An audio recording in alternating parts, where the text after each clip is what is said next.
deep in the untamed wilderness of Yellowstone National Park, some stories transcend mere survival. They become testaments to the unspoken bonds between humans and nature. A single moment of choice can alter not only the fate of a wild creature, but also the life of the person making that decision. This is the story of Ethan, a hunter torn between family tradition and his own sense of compassion, and a mighty grizzly bear whose unexpected return would challenge everything Ethan thought he knew about the wild.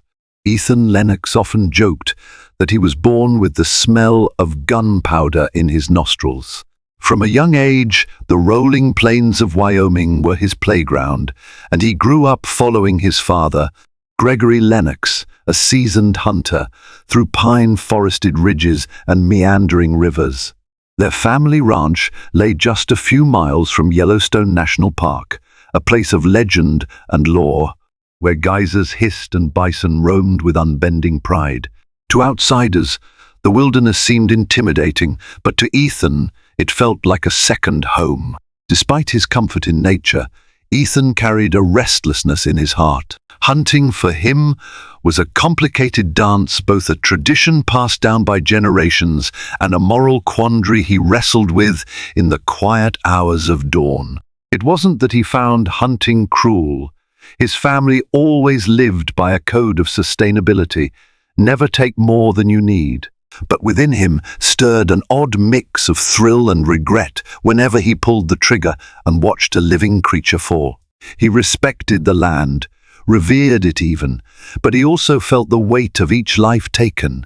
One crisp October morning, Ethan set out along the Madison River with a rifle slung over his shoulder and a thermos of coffee tucked into his pack. Thick fog clung to the water, and the sharp scent of pine mingled with the earthy musk of fallen leaves. His father had passed away the previous winter, and his absence was felt in the quiet hush of dawn.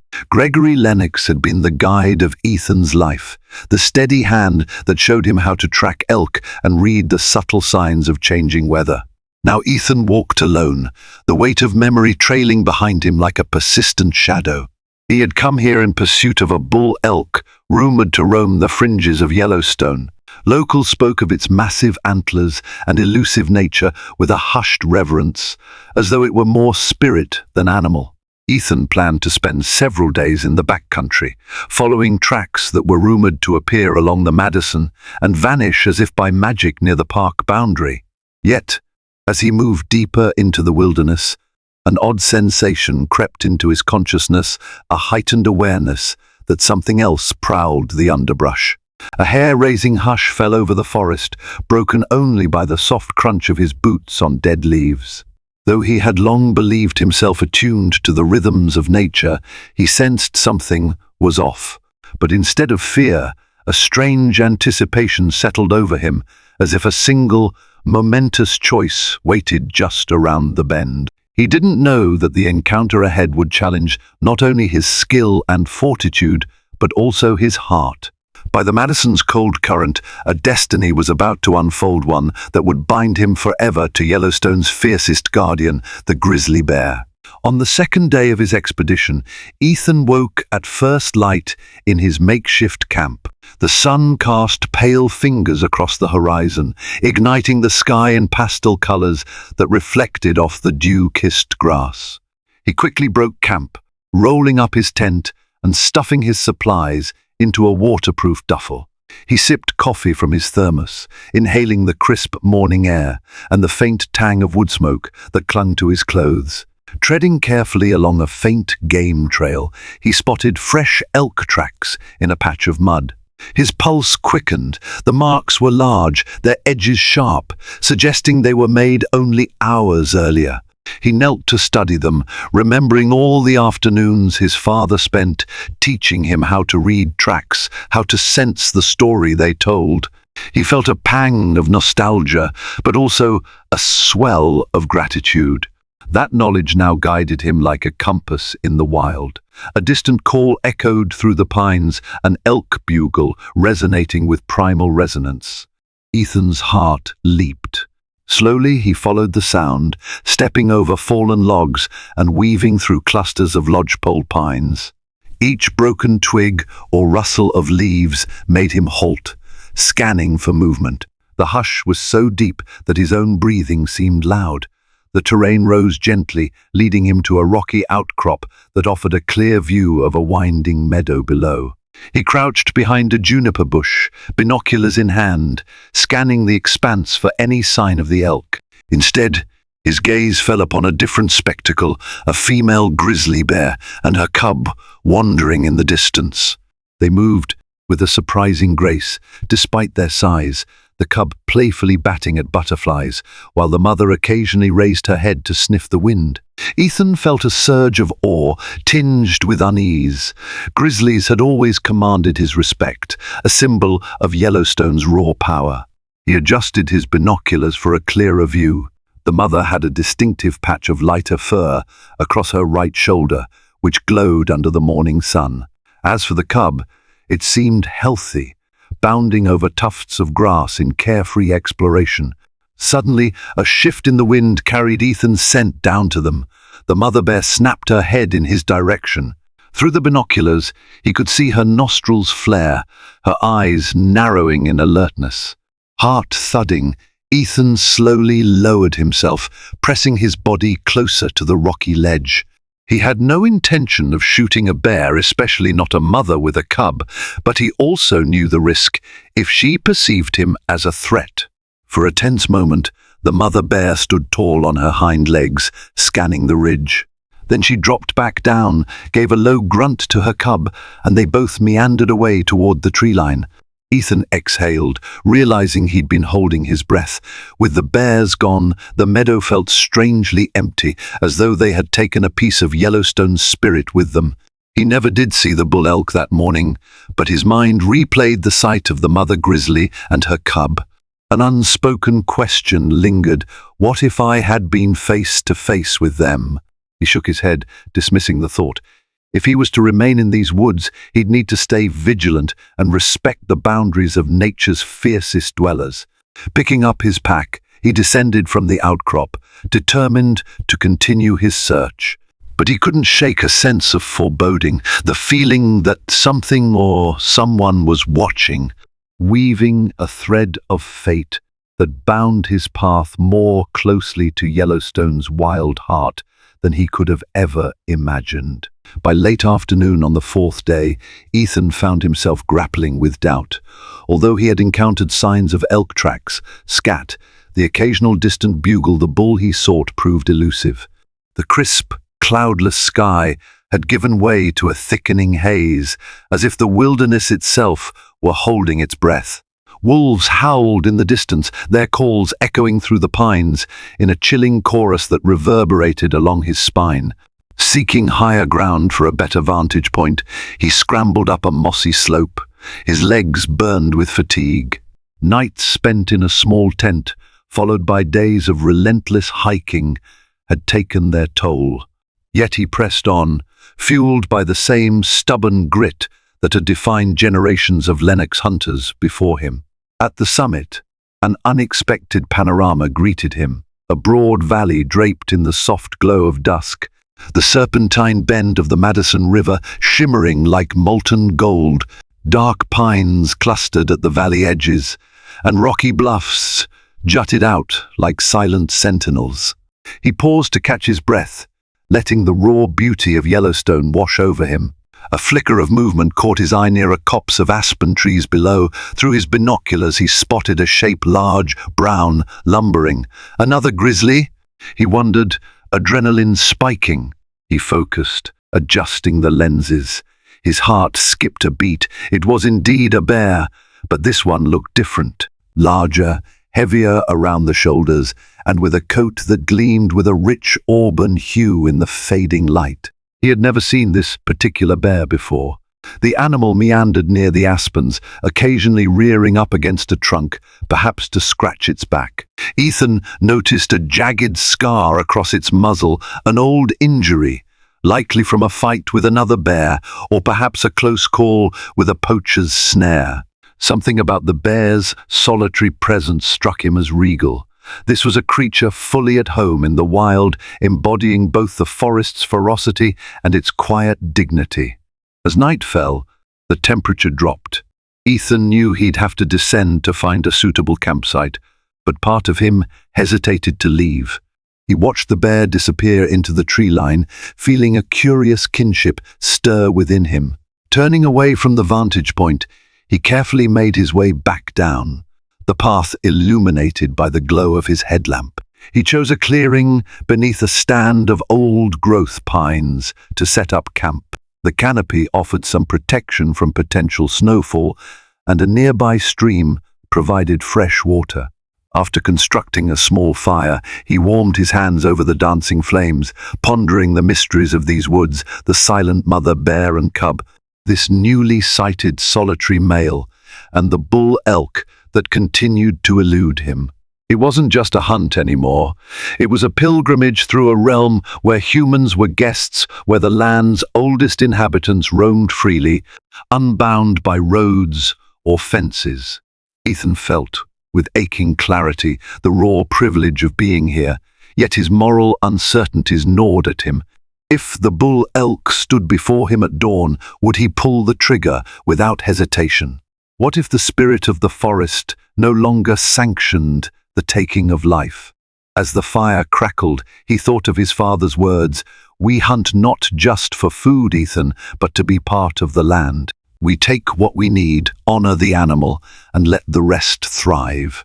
Those words once felt like simple truths. Now, they felt more like questions, ones he was still struggling to answer.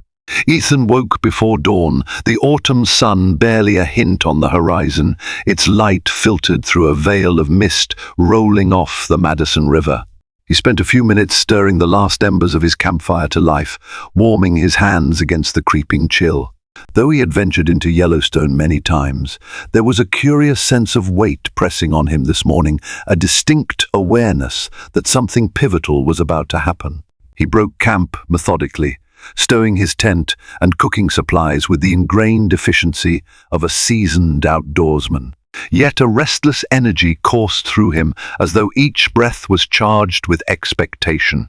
On the horizon, thin clouds streaked the sky, tinted orange and pink by the rising sun. In the stillness, the only sounds were the distant gurgle of the river and the soft crunch of pine needles under his boots.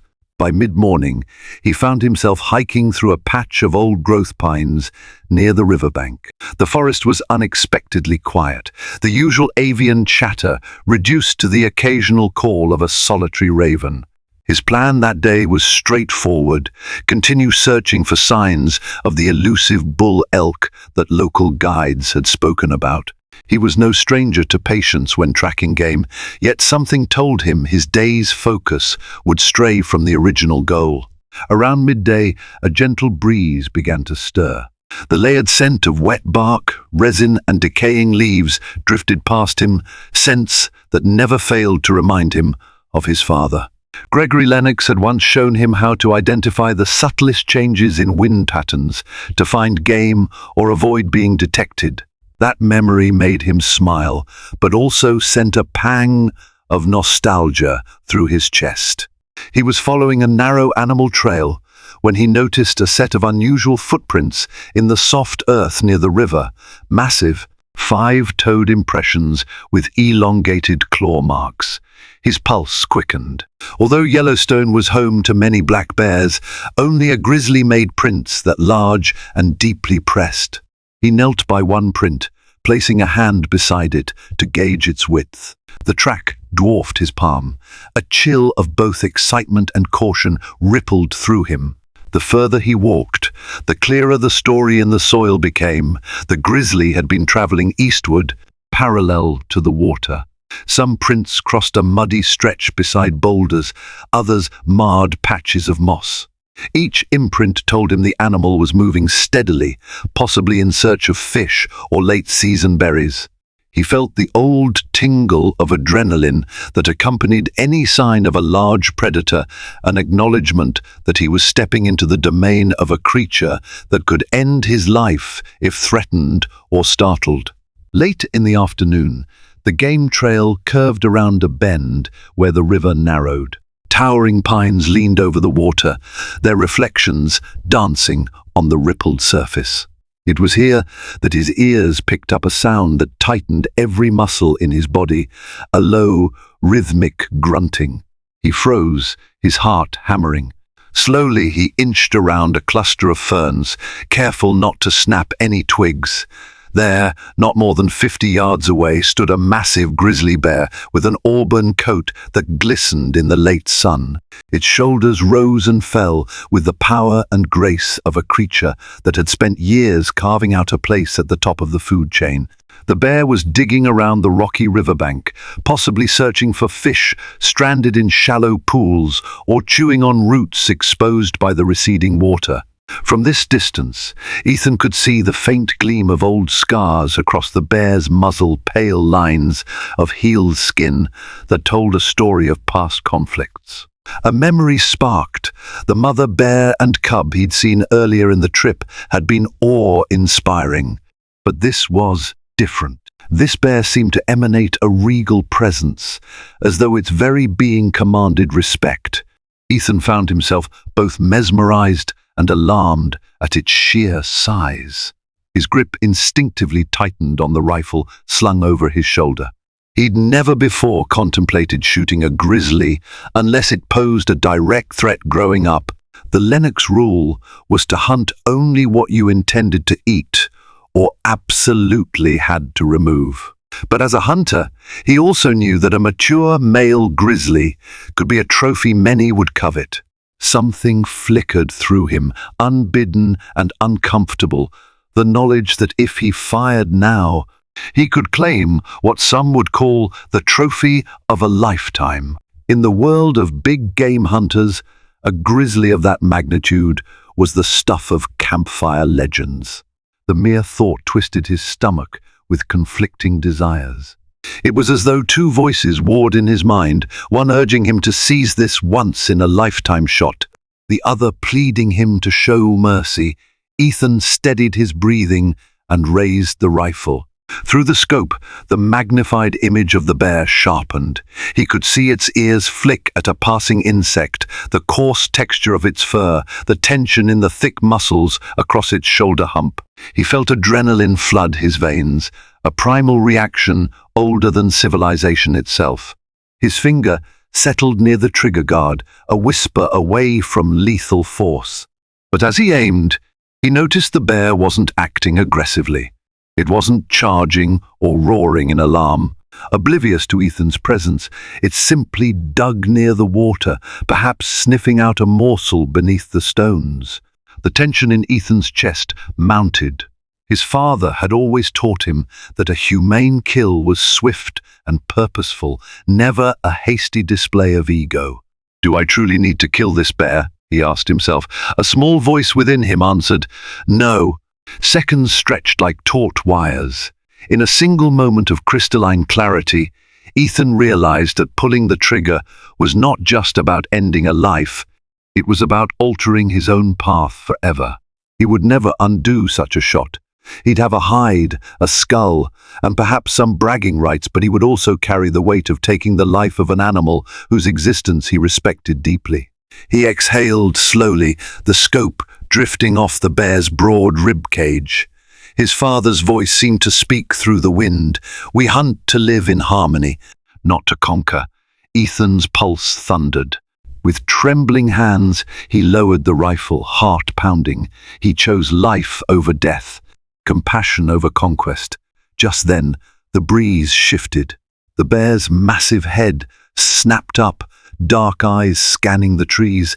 It must have caught his scent. For a split second, their gazes collided, human and beast, predator and predator. A chill ran down Ethan's spine as he stared into those eyes, at once intelligent and ancient, reflecting the wild, unbreakable spirit of Yellowstone. Despite his hammering heart, he stood still. The bear sniffed the air, ears pricked. For a breathless instant, Ethan thought the grizzly might charge. But it seemed as though it sensed no immediate threat. Perhaps it picked up the lingering echo of empathy in the air rather than the cold tang of aggression. The bear grunted softly, then lumbered a few steps toward the deeper forest.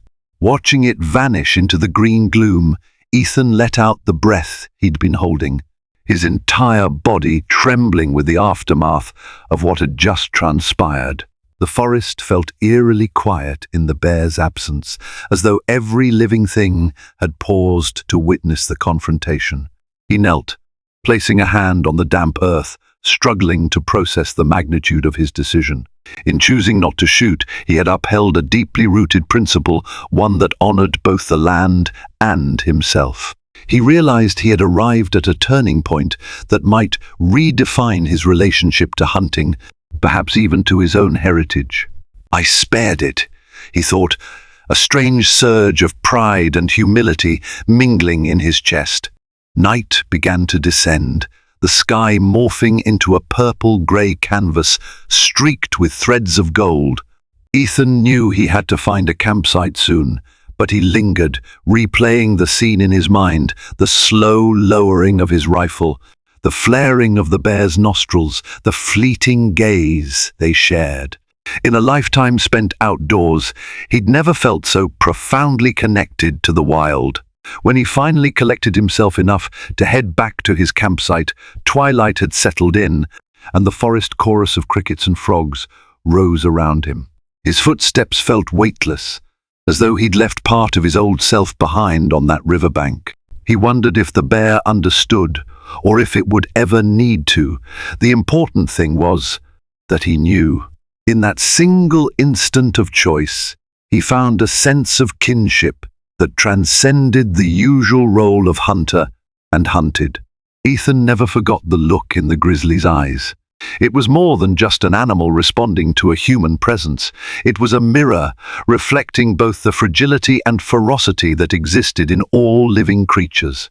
For years to come, that memory would guide his actions, shaping him into a man who understood that real strength often lay not in pulling a trigger, but in recognizing when to let the wild remain free. Ethan left Yellowstone a few days later, empty-handed in the eyes of traditional hunting success, but with a heart fuller than ever before.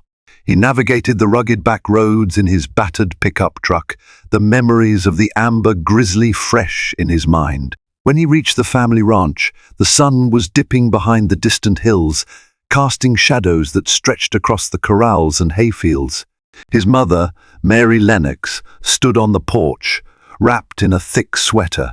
At the sight of Ethan stepping out of the truck, she waved, relief evident in her smile. Though she respected her son's independence, she worried whenever he ventured deep into the wild for days on end, especially after Gregory's passing. "Any luck?" she asked gently, eyeing the empty truck bed. He shook his head. "No elk," he replied, "but I saw something else." He paused, then described the encounter with the bear, how he had lined up the shot but couldn't pull the trigger. Mary listened quietly, her expression unreadable in the fading light. "I'm proud of you, Ethan," she said at length, stepping forward to give him a quick embrace. "Your father always said, it's about the relationship with the land. Sometimes that means knowing when not to shoot." They stepped inside the warm glow of the house, where the scent of homemade chili greeted them. Over dinner, Ethan found himself talking more than usual, sharing every nuanced feeling he'd experienced in Yellowstone. His mother listened, nodding thoughtfully. Occasionally, she glanced at the old hunting trophies lining the wall's antlers, framed photographs, a row of rifles in a locked case. The Lennox legacy was steeped in hunting, yet none of it felt contradictory to Ethan's experience. If anything, it added depth to the choices he had made. After dinner, he wandered into his father's old study.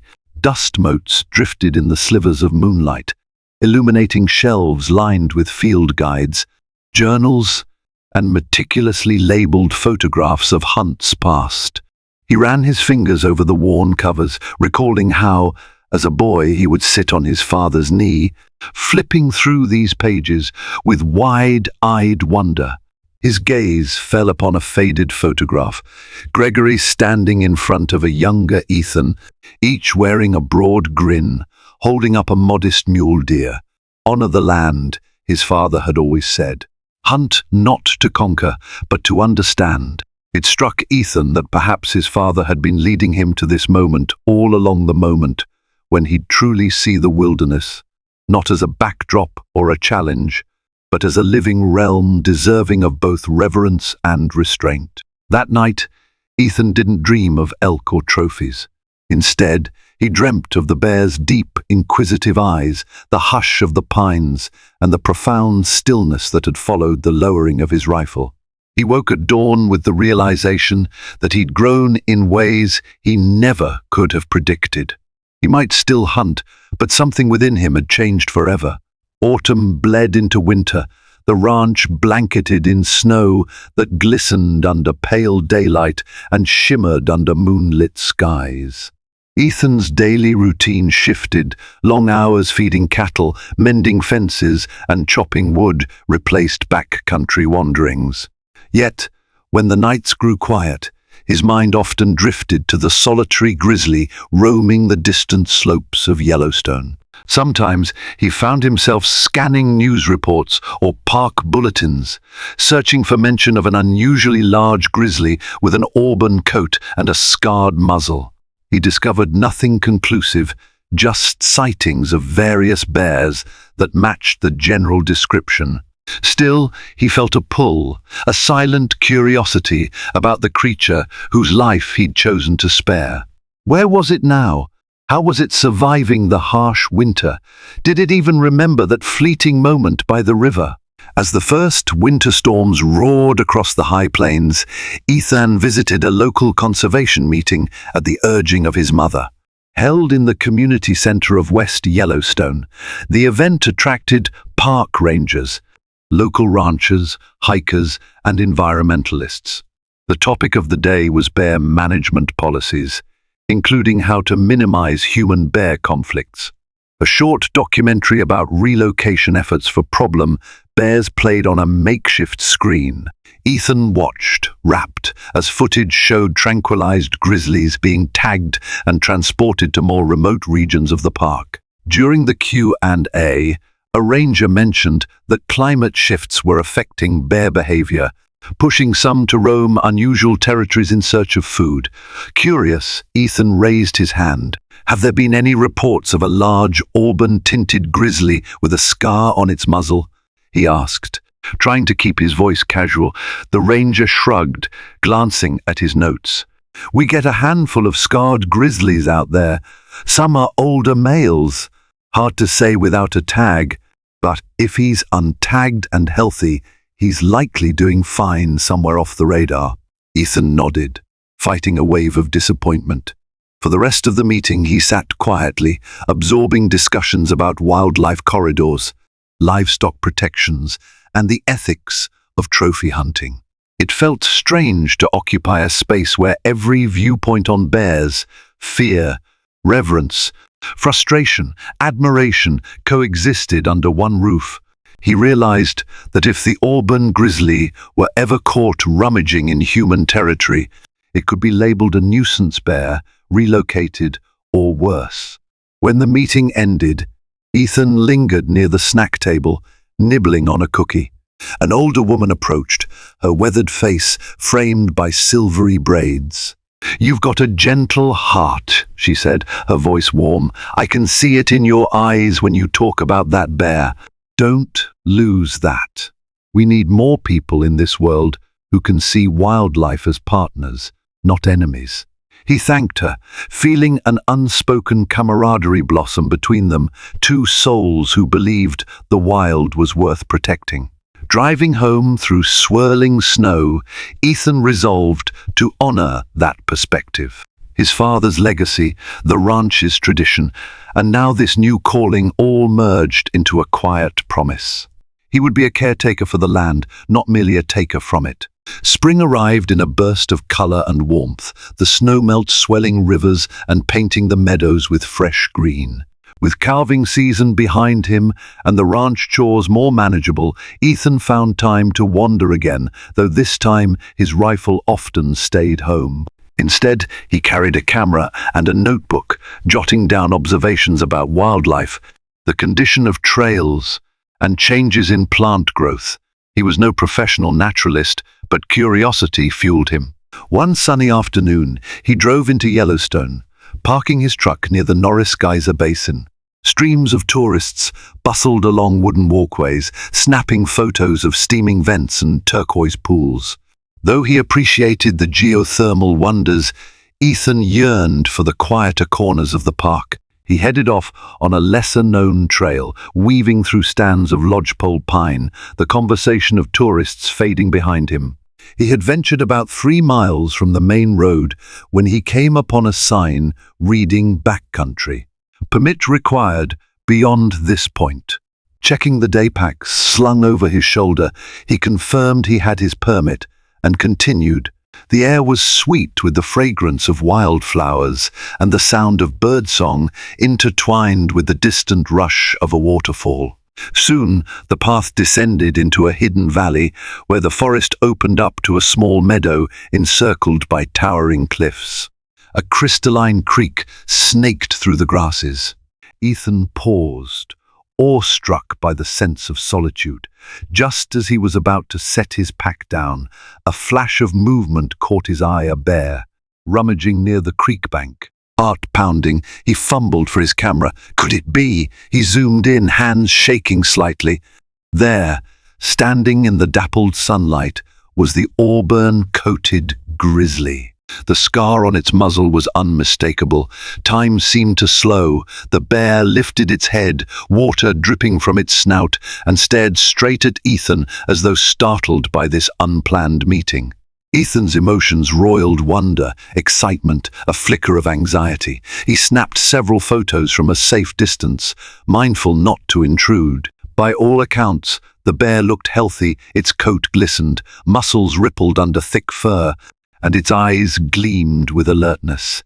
He survived the winter. He looked strong. Relief flooded Ethan's senses like an unexpected tide. Then something astonishing happened. Instead of fleeing or charging, the bear ambled closer to the creek's edge, sniffing the air in Ethan's direction. It didn't appear aggressive. There was no huffing or pawing. Ethan eased backward, maintaining a wide gap, but the bear simply watched him, as if trying to recall a memory. For a moment, Ethan swore he recognized an unspoken familiarity in the bear's gaze. Could it possibly remember their encounter months ago by the river when Ethan had lowered his rifle? The notion seemed far-fetched, but the warmth in his chest suggested otherwise. Despite all logic, he felt the stirrings of an unlikely bond, a shared secret that transcended the boundaries of species. The grizzly eventually turned away, returning to its rummaging in the creek. Adrenaline coursed through Ethan's veins as he backed off, giving the bear ample space. As he left the meadow, he couldn't stop a grin from spreading across his face. He had come here seeking solitude, but found something far more profound, a fleeting yet powerful affirmation that sparing a life can echo in ways one never expects. Word spread quickly in the local circles that Ethan Lennox had encountered a rare auburn-tinted grizzly deep in Yellowstone. After he shared his photographs with a few rangers careful to keep the exact location vague, the images stirred excitement among wildlife enthusiasts. People marveled at the animal's imposing stature and the distinctive scar across its muzzle. The bear became something of a legend, whispered about in local diners and featured in a small segment on a regional wildlife blog. One afternoon, a ranger named Marisol Aldana, known for her expertise in large predators, reached out to Ethan. Over the phone, her tone was a blend of curiosity and caution. "We'd like to talk about this grizzly you've been seeing," she said. "Mind dropping by the ranger station tomorrow?" Ethan obliged. He drove to the station, a modest log building located near the park's western entrance. Inside, posters of local wildlife adorned the walls, and the smell of coffee wafted from a back room. Marisol greeted him warmly, her sun-kissed skin testifying to years spent patrolling in the field. "Your photos have caused quite a stir," she began, sliding prints across the table. "He's a big one. Likely an older male, judging by that massive shoulder hump and the scarring." She paused, tapping the image. "But what intrigues us is how he behaved with you. No aggression. No attempt to mark territory or run you off." Ethan shifted in his seat. He decided to tell her about the time he spared the bear's life along the Madison River. As he described lowering the rifle, he noticed a flicker of intrigue in Marisol's eyes. "I'm not saying it's a bond, or that he recognized me," Ethan clarified, "but I did get a strong feeling of familiarity on both sides." Marisol listened with an open mind. She leaned back, arms folded. "We do know bears can form specific memories related to food sources, dangers, and even positive or neutral human interactions. It's not out of the realm of possibility that he remembers you on some level, but from our standpoint, we urge caution. A wild animal is still unpredictable." She then asked if Ethan would be willing to collaborate on an informal observation effort, keeping notes if he spotted the grizzly again, possibly helping with photo identification to track its movements. Ethan agreed, eager to assist in any way that protected this magnificent creature. Outside, the midday sun glinted off windshields in the parking lot. Before he left, Marisol clasped his hand. "Thank you for what you did. You've given that bear and all of us one more chance to understand how humans and wildlife might coexist without violence." Driving away, Ethan felt a surge of purpose. The ranch had given him a life steeped in tradition, but now he was forging a new role, a bridge between the old ways and a future that embraced coexistence. The call he felt from the wild was no longer just about hunting. It was about nurturing a land he loved and honoring the creatures that roamed it. As summer unfurled its vibrant tapestry, Ethan's days were a whirlwind of activity. Mornings found him rising before dawn to help his mother with ranch chores, tending to the horses, repairing fences, and ensuring the cattle had grazing rotations that respected the land's carrying capacity. By late morning, he often headed into Yellowstone, meeting up with Marisol or other rangers to hike trails and set up remote wildlife cameras. The more Ethan immersed himself in these conservation efforts, the more he realized how intricate the park's ecosystem truly was. Wolf packs kept elk populations in check, which in turn affected the vegetation along riverbanks, thereby influencing beaver habitat and songbird nesting. The presence of top predators like grizzlies not only shaped prey behavior, but also spurred new plant growth in unexpected ways. It felt like an enormous puzzle, each piece vital to the whole.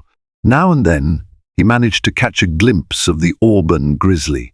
Usually at a distance, the bear would appear on camera, feeds lumbering across open meadows or foraging among berry bushes. One time, Ethan stumbled upon fresh claw marks on a pine trunk, marks so deep and wide they could only have come from that hefty male. Each encounter, physical or digital, fanned the flame of wonder in Ethan's soul. He began to journal diligently, documenting everything from the bear's likely diet based on scats and feeding signs to the approximate areas it frequented. His notes included sketches, arrows pointing out the river bends, and small side anecdotes about his own reactions, an odd sense of companionship, a simmering desire to protect an animal that had once been in his crosshairs.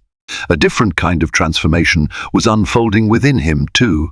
At night, he found himself reading scientific articles or old diaries penned by early Yellowstone explorers, fascinated by the accounts of intimate human-wildlife interactions. He discovered that empathy, once dismissed as too soft for a hunter, could be a guiding principle that didn't negate his heritage but refined it. Marisol noticed the change in him as well. Over coffee, she teased. You're starting to sound like a budding ecologist. Ready to trade the ranch for a researcher's life? He chuckled, shaking his head. I'll always be a rancher at heart.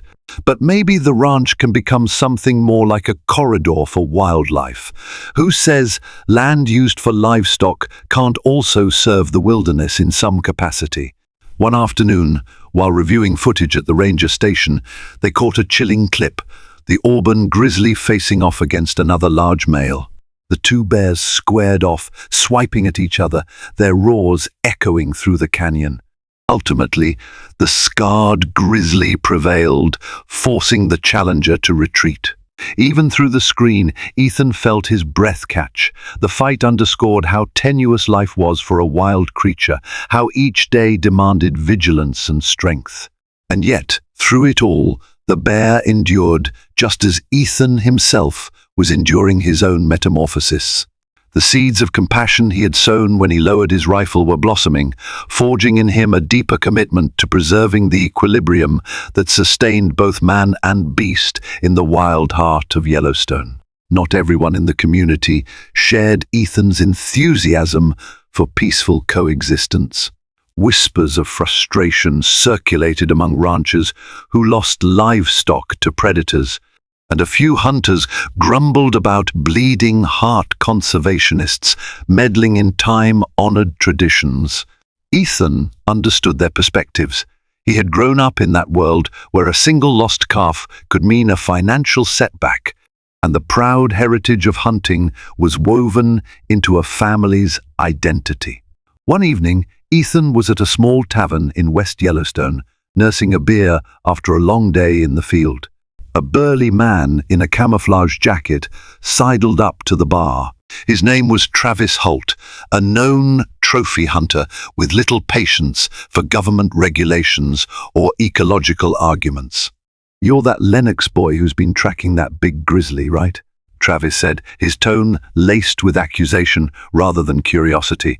"Heard you've been cozying up with the rangers, trying to protect the beasts that kill our game and occasionally our livestock." Ethan set his beer down. He could feel tension crackling in the air. "I'm helping gather information, that's all. Nobody wants bears rampaging on ranch land, but shooting them just because they exist isn't the solution." Travis snorted. "Easy for you to say, with your big ranch. Some of us rely on big hunts to feed our families all year. If a bear's out there messing with my territory, I'll take it down. Simple as that." Ethan's jaw tightened. He recalled the silent moment when he spared the bear's life. Could Travis have done the opposite without a second thought? Sensing the conversation teetering on confrontation, Ethan forced himself to remain calm. "I'm not telling you how to live, Travis. But we all share this land. Sometimes that means finding middle ground." Travis glowered, tossed a few bills on the bar, and stomped away. The bartender, an older man who'd known Ethan's father, gave him a sympathetic shrug.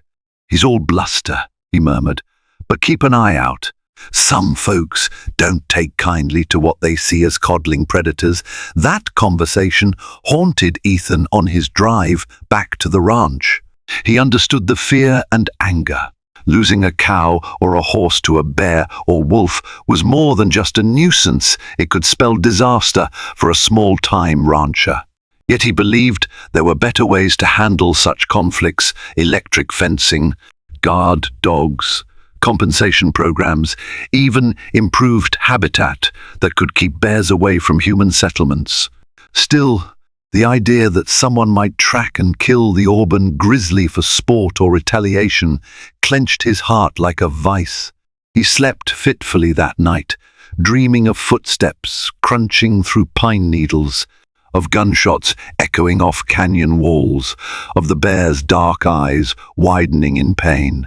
When he woke before dawn, the moon still glowed on the horizon, and he silently vowed to do all he could to shield the creature that had, in many ways, saved him from his own indifference.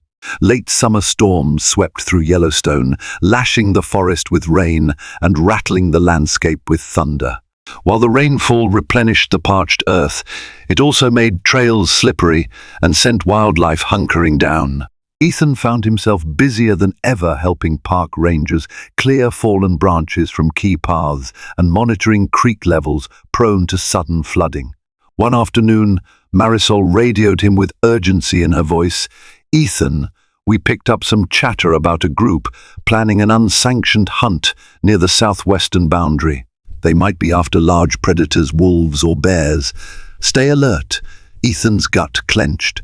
He recalled Travis Holt's scowl and the murmurs of discontent among certain hunters. Could they be converging for a bear hunt under the radar? The possibility ignited a protective rage he seldom felt. He asked for more details, but Marisol only knew bits and pieces. "We're investigating. If you see anything suspicious, let us know." That evening, as the storm clouds deepened, Ethan decided to patrol some remote back roads in the southwestern region, near the Madison River. He had a hunch this area, where he first crossed paths with the Auburn grizzly, could be a target for unscrupulous hunters hoping to bag a trophy. The memory of that day, lowering his rifle instead of firing, played on repeat in his mind, fueling his determination. He parked his truck under a grove of cottonwoods, slipped on his rain gear, and ventured into the thickening gloom.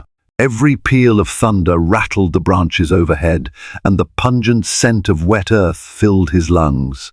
As he moved deeper into the wild, he carefully scanned for footprints, tire tracks, or any other sign of human intrusion. An hour in, he discovered fresh tracks, a set of muddy boot prints leading away from a dirt road, heading toward a ridgeline. His pulse hammered. These footprints were large, possibly belonging to multiple individuals. He followed them cautiously, each step measured, rifle slung around his shoulder but pointed down. Night settled in, turning the world into a tapestry of swirling shadows. Lightning occasionally illuminated the trees in harsh flashes, revealing more footprints, more signs of a possible campsite up ahead. The wind carried the faint odor of gun oil, an unmistakable tang that set Ethan's nerves on high alert. Then he spotted it, the glow of a flashlight dancing among tree trunks, accompanied by voices muffled by the storm. Adrenaline surged. He crouched behind a fallen log, peering through the darkness. 4 figures, each hefting rifles, huddled under a makeshift tarp, their voices low but agitated. He strained to hear snippets of conversation. "Bear, big bastard, Scar, tonight's the night." There was no doubt in Ethan's mind. They were after the Auburn grizzly.